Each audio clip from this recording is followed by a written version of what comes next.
With 530 cases of lung injury and 7 confirmed deaths in the US alone, the e-cigarette public health epidemic has begun. And with high school students being one of the highest users of e-cigarettes, things are only about to get a whole lot worse.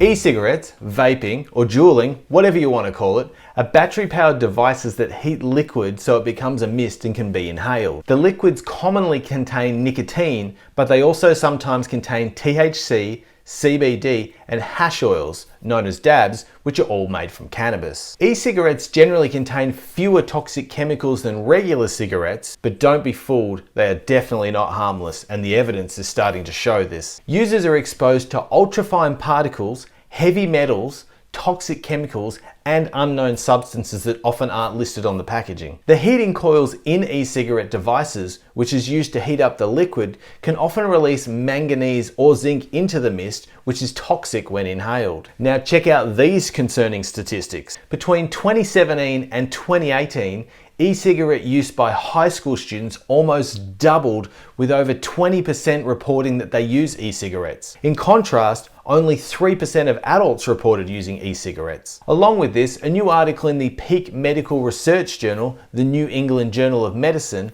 highlights the disturbing rise of lung injury presentations at hospitals following e-cigarette use. Over 30% of those presenting at hospital were under 18 years of age. 94% of people presenting at hospital ended up hospitalized. 45% of those patients received antibiotics for presumed lung infection. But it gets better, or worse, you might say. Intensive care admissions were common, and 32% of people received mechanical ventilation. That means that 32% of the people who ended up in hospital from using e-cigarettes needed a machine to help them breathe. But I think the most mind-boggling statistic to come out of the entire study, out of every single person that received a CT scan, 100% of them had an abnormal lung result. 100%. So you can use this information to protect those around you. Some things to be aware of are that all the people who presented to hospital were using e-cigarettes in the weeks before they presented. The most common symptoms found were shortness of breath,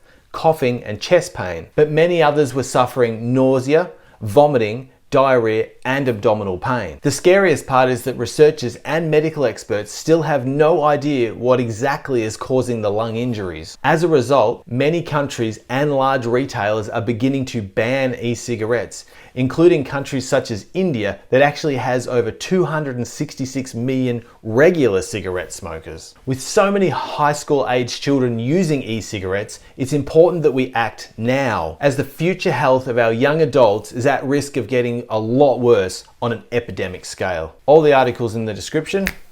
You've just been scienced.